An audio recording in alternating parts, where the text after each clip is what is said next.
Hər yara könül verməyə, bağlanmağa dəyməz. Hər yara könül verməyə, bağlanmağa dəyməz. Hər şəm ona pərvanə olub yanmağa dəyməz. Tərk et onu ondan ki, vəfa görməyəcəksən. Dəryada balıq yoxdursa islanmağa dəyməz.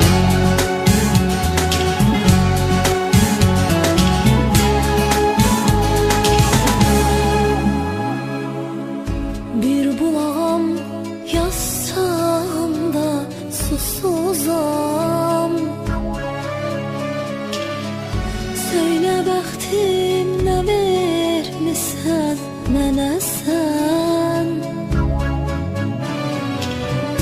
Sevən gözü görmür daha nursuzam. Söyle bəxtim nə vermisən mənə sən. Al bəxtimi qara yazdı taleyim.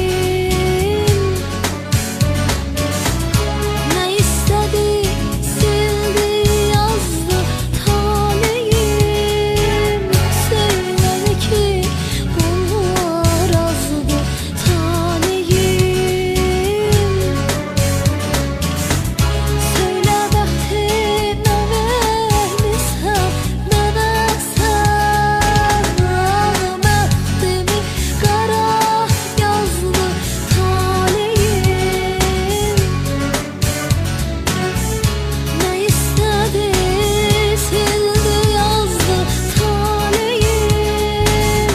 Söylədi ki bunlar azdı taleyim.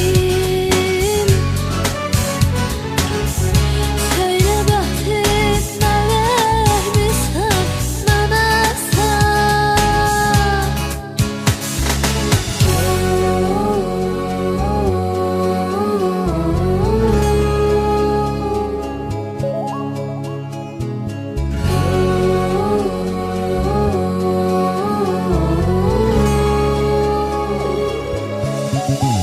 Şeytan elə mahirdir ki, aldatmaq işində. Şeytan elə mahirdir ki, aldatmaq işində. Aldatdığı hiss eyləməz, aldanmağa dəyməz. Bülbül kimi güldən gülə qonmaqdadır ruhum. Selə dönən göz Sevsəm də bu şairləri qısqanmağa dəyməz. Söyle bəxtim nə vermisən mənə sən. Göz açdım gənc yaşımdan deyimmi. Söyle bəxtim nə vermisən mənə sən. Al bəxtimi qara yazdı taleyim.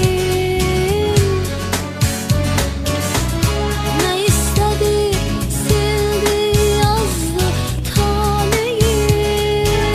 Söylədi ki bunlar azdı taleyim. Söyle bəxtim nə vermisən mənə sən. Bəxtimi qara yazdı taleyim. Nə istədi sildi yazdı taleyim. Söylədi ki bunlar azdı taleyim. Söyle bəxtim nə vermisən mənə sən. Bir dəfə ki, yarın üzünün nurunu gördüm. Gördüm günəşin nuruna boylanmağa dəyməz. Matəmdədir eşq əhli. Üçün onsuz bu həyatın bir anı da şənlənməyə, şadlanmağa dəyməz.